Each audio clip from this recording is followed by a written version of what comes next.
అందరికీ సమానమైన అవకాశాలు, అందరూ పోటీ పడే విధంగా నిబంధనలను తయారు చేసి నిబంధనల మేరకు టెండర్లను నిర్వహించి అందులో ఎవరు ఆ టెండర్లలో రాణిస్తే వాళ్లకు కాంట్రాక్ట్లు ఇవ్వడం కానీ లేదా ఏదైనా పనులను కేటాయించడం కానీ ఏదైనా విషయాలతో అదానీనే కాదు అంబానీ కావచ్చు, టాటా కావచ్చు, బిర్లా కావచ్చు, ఈ దేశంలో ఉండే ఏ సంస్థలకైనా రాజ్యాంగబద్ధమైన రక్షణ ఉంటుంది, వాళ్ళు పెట్టుబడులు పెట్టడానికి అవకాశం ఉంటుందని రాహుల్ గాంధీ గారు వివరించడం జరిగింది. అయినా జర్నలిస్టులు కావచ్చు, రాజకీయ పార్టీలు కావచ్చు, పదే పదే తెలంగాణ రాష్ట్ర ప్రభుత్వానికి ప్రతిష్టాత్మకంగా తెలంగాణ రాష్ట్ర ప్రభుత్వం భావించి ప్రారంభించిన యంగ్ ఇండియా స్కిల్స్ యూనివర్సిటీకి కార్పస్ ఫండ్ కింద రాష్ట్ర ప్రభుత్వం నిధుల స్వీకరణ కోసం చేస్తున్న ప్రయత్నంలో భాగంగా చాలా సంస్థలు ముందుకొచ్చి రాష్ట్ర ప్రభుత్వం ప్రారంభించిన ప్రతిష్టాత్మకమైన యంగ్ ఇండియా స్కిల్స్ యూనివర్సిటీకి నిధులను ఇవ్వడం జరిగింది. దాంట్లో భాగంగానే అదానీ సంస్థ కూడా 100 కోట్ల రూపాయలను కార్పొరేట్ సోషల్ రెస్పాన్సిబిలిటీ కింద తెలంగాణ రాష్ట్ర ప్రభుత్వం ప్రారంభించిన యంగ్ ఇండియా స్కిల్స్ యూనివర్సిటీకి ఇస్తాము అని చెప్పి ఆమోద లేఖ ఇవ్వడం జరిగింది.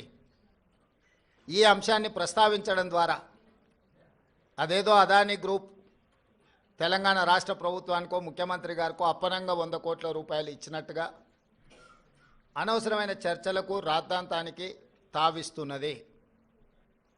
వాస్తవంగా ఇన్కమ్ ట్యాక్స్ క్లియరెన్స్ లేకపోవడం వల్ల ఇన్కమ్ ట్యాక్స్ నుంచి మినహాయింపు తీసుకోవడానికి రాష్ట్ర ప్రభుత్వం చేస్తున్న ప్రయత్నము నిన్న మొన్ననే 80B కింద రాష్ట్ర ప్రభుత్వానికి యంగ్ ఇండియా స్కిల్స్ యూనివర్సిటీకి అనుమతి ఇవ్వడం జరిగింది.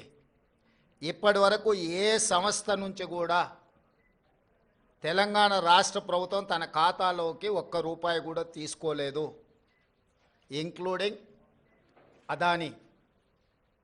అయితే అనవసరమైన చర్చలలో తెలంగాణ ప్రతిష్ట కానీ వ్యక్తిగతంగా నా గురించి చర్చ జరగడం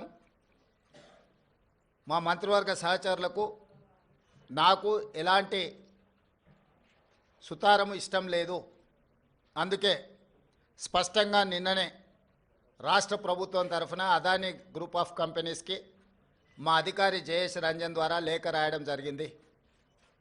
జరుగుతున్న వివాదాలు, ఆరోపణలు, రకరకాల పరిస్థితుల వల్ల తెలంగాణ రాష్ట్ర ప్రభుత్వం మీరు ముందుకు వచ్చి ఉదారంగా తెలంగాణ యంగ్ ఇండియా స్కిల్స్ యూనివర్సిటీకి ఇస్తాన్న 100 కోట్ల రూపాయలను తెలంగాణ రాష్ట్ర ప్రభుత్వము స్వీకరించడానికి సిద్ధంగా లేదు. కాబట్టి దయచేసి మీ 100 కోట్ల రూపాయలను యంగ్ ఇండియా స్కిల్స్ యూనివర్సిటీకి బదిలీ చేయొద్దు అని చెప్పి విస్పష్టంగా వారికి లేఖ రాయడం జరిగింది. ఈ పత్రికా సమావేశం ద్వారా పక్క రాష్ట్రాలు, పక్క దేశాలలో అదానీ గ్రూప్ ఆఫ్ కంపెనీస్ మీద జరుగుతున్న వివాదానికి తెలంగాణ రాష్ట్ర ప్రభుత్వానికి ఎలాంటి సంబంధం లేదు. అదేవిధంగా ఒక గొప్ప ఉద్దేశంతో లక్షలాది తెలంగాణ నిరుద్యోగ యువకులకు సాంకేతిక నైపుణ్యాన్ని నేర్పించడం ద్వారా ప్రపంచంతో పోటీ పడాలన్న ఆలోచనతోని యంగ్ ఇండియా స్కిల్స్ యూనివర్సిటీని ప్రారంభించినము. ఒక సదుద్దేశంతో, ఒక గొప్ప ఆలోచనతో ప్రారంభించిన యూనివర్సిటీ వివాదాలకు లోను కావడం నా మంత్రివర్గ సహచరులకు, నాకు, తెలంగాణ రాష్ట్ర ప్రభుత్వానికి ఇష్టం లేదు. అందుకే తెలంగాణ రాష్ట్ర ప్రభుత్వము అదానీ సంస్థ నుంచి 100 కోట్ల రూపాయలను స్వీకరించకూడదు అని నిర్ణయం తీసుకున్నది. ఈ విషయాన్ని మీడియా మిత్రుల ద్వారా సమాజానికి మేము చెప్పదలుచుకున్నాము.